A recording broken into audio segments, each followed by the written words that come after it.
Et bonjour tout le monde. Bienvenue dans une nouvelle vidéo Bullet Journal. Ça faisait un petit moment qu'on n'en avait pas fait. Là, du coup, ça va être une vidéo où je vais vous faire et la partie annuelle de 2025 et du coup mon mois de janvier. Mais alors, il va y avoir du changement par rapport aux dernières vidéos. Si vous les aviez pas vues, au cas où je les mets dans le petit i. J'ai décidé de faire un bullet journal cette année, pour l'instant en tout cas, beaucoup plus léger, épuré, avec beaucoup moins de pages, parce que je perdais trop de temps en fait à faire mon bullet et à le remplir, et bref, niveau organisation, ça m'allait pas franchement. Donc là, vous allez voir, j'ai choisi quelque chose de très simple, et pour ma mise en page de 2025, et pour celle de janvier. En fait, j'ai fait vraiment que quelques petits décors pour 2025, juste des petites paillettes dorées par-ci par-là, et pour janvier, c'est thématique d'Irlande, mais vraiment au plus simple. Il y a des moments où j'aime beaucoup être à fond dans l'organisation et du coup avoir beaucoup de double pages avec des trackers, avec tout un tas de choses à suivre. Et franchement, j'aime bien, hein.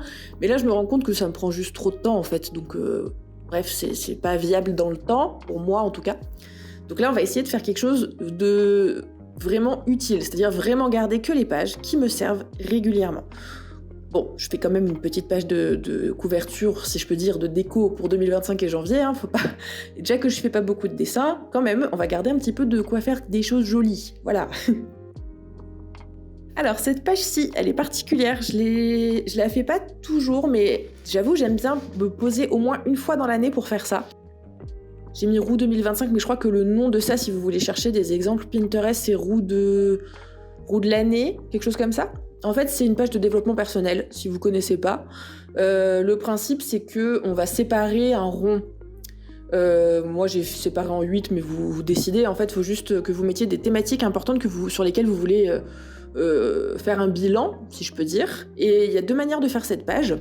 Là, sur la page de gauche, vous voyez, c'est une roue. Et en fait, l'idée, c'est que vous allez noter de 1 à 10 le domaine en question, là où vous pensez que vous en êtes. Par exemple, j'en sais rien, le domaine argent, si vous n'avez pas du tout d'argent, vous allez peut-être mettre 1 ou 2 sur 10, alors que si vous avez gagné plein d'argent dernièrement, vous allez mettre beaucoup. Bref, vous vous situez en fonction de ce que vous pensez, là où vous avez envie d'aller.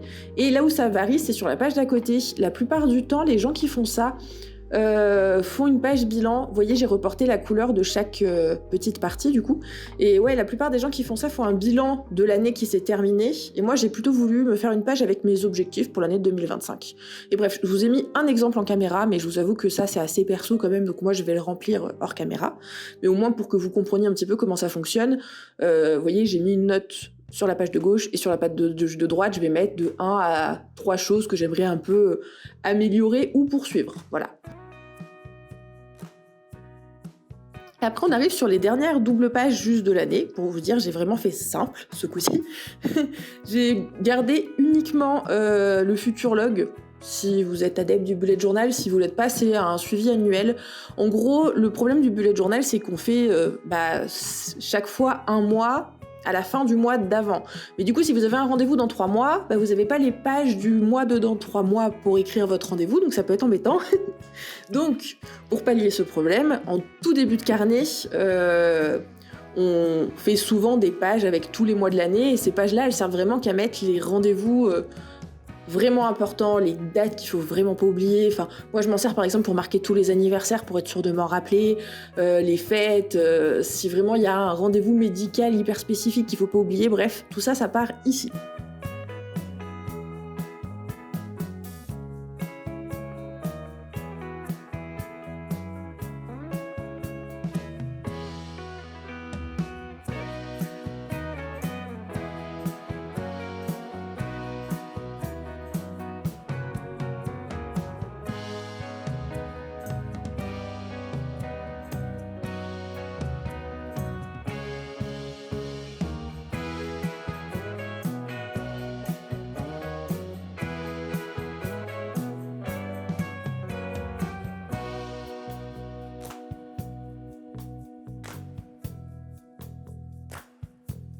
Je vais vous montrer comment je le remplis rapidement après. Moi, je fonctionne par code couleur.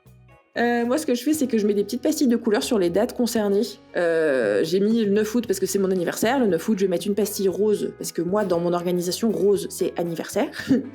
Je vais reporter la petite pastille sur le côté, marquer 9 dedans et marquer mon anniversaire. Et ça, je sais que cette date-là, bon, je risquais pas d'oublier mon anniversaire, mais comme ça, vous aurez l'exemple. On arrive déjà au mois de janvier. Donc vous allez voir là pour la page de couverture, comme je vous ai dit, j'ai juste fait des guirlandes, c'est-à-dire des traits, avec des petits ronds dorés qui font office de lumière, et ça c'est des guirlandes, c'est minimaliste. J'avais envie de quelque chose de pas trop compliqué, de pas trop prise de tête à faire, je vous avoue. Je vous dis ça, j'ai pris des feutres qui séchaient pas vite et j'ai pas eu la patience, du coup j'ai fait baver mes feutres de partout. J'ai coupé beaucoup de vidéos où je m'énerve avec du blanco à essayer de rattraper les bêtises, mais croyez-moi, il y a eu des bêtises. Mais j'ai décidé que cette année, non seulement je voulais un bullet beaucoup plus minimaliste et plus simple à faire, mais que c'était pas grave si c'était un peu moche de temps en temps. Donc voilà, s'il y a des pâtés, s'il y a des choses pas très jolies, tant pis. C'est bien quand un bullet c'est joli, mais c'est pas la vocation première d'un bullet journal de juste être esthétique, donc bref, voilà. J'aime quand même bien le rendu, j'ai gardé un peu le même code couleur de 2025, la partie annuelle à la partie de janvier.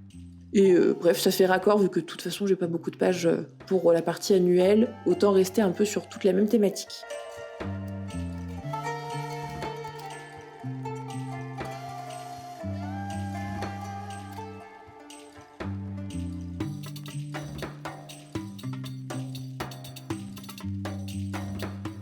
Les 2 seules pages que j'ai gardées pour vraiment organiser mon mois, c'est les 2 qui me servent vraiment, en fait, tous les mois. C'est-à-dire, une to-do mensuelle. Je fais des to-do list tout le temps. Je suis ce genre de personne. Mais du coup, j'aime bien avoir une mensuelle pour tous les trucs que vous avez peut-être pas forcément besoin de faire demain, mais ça serait bien que ce soit fait dans le mois. Bah, moi, tout ça va tout ici. Et la page à côté avec les petites décorations de guirlandes, c'est un vide-tête, si je peux dire. Un pense-bête, bref. Comme vous préférez, moi c'est juste vraiment l'endroit où si je suis en train de passer un coup de fil à une administration quelconque et que j'ai besoin de noter des trucs, et ben j'y note là, voilà.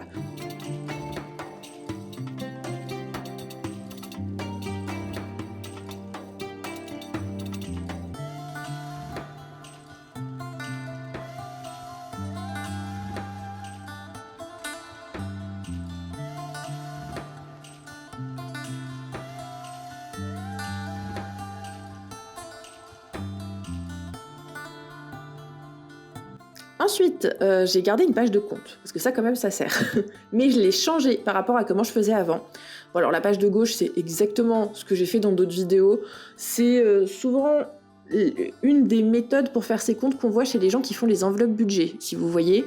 Je les ai fait à une époque, j'ai pas encore repris, je vous avoue, j'aimerais bien à un moment ou un autre, mais je suis pas dans les enveloppes budget tout de suite, mais j'aimais bien cette manière de reprendre à chaque début de mois vraiment où j'en étais, où part l'argent, dans quel type de dépenses et tout ça, enfin bref, j'aime bien comment c'est structuré, mais il me manquait quand même une page que j'ai décidé de rajouter là cette année, que j'ai pas du tout fait dans les anciennes vidéos du coup de Bullet. C'est une page où je retrace juste qu'est-ce que je dépense quand, ou quelle rentrée d'argent j'ai quand.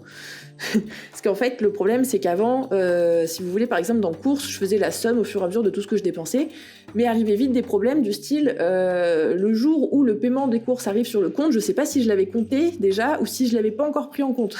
Donc bref, pour éviter ce style de petits problèmes de calcul, je me dis si au moins j'ai tout de retracé à côté et que c'est noté, c'est que j'ai déjà compté à côté. Voilà, bref, je sais pas si vous m'avez suivi, mais moi ça sera juste plus pratique d'avoir un suivi un peu plus précis, on va dire, que juste la page de gauche. Mais ça, si vous faites un bullet, vous n'êtes pas obligé de mettre vos comptes dedans, et si vous voulez mettre vos comptes dedans, vous pouvez faire la méthode qui vous plaît. Hein. Et du coup, la dernière double page que je vais garder pour mon mois de janvier, je vous dis, c'est assez synthétique. C'est une double page du coup qui moi me sert à m'organiser pour mon travail.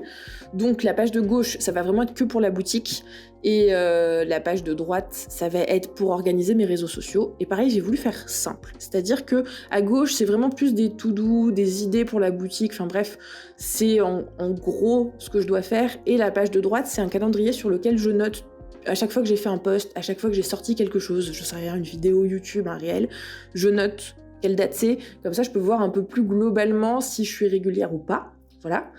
Et du coup j'ai complètement enlevé de mon bullet la partie organisation niveau semaine, enfin le semainier en fait je le fais sur un semainier à part, parce que c'est déjà tracé, parce que ça va plus vite, et parce que c'est plus simple pour moi, voilà. Donc là vraiment mon bullet je voulais vraiment garder que les petites pages dont j'avais besoin en plus d'un semainier en fait.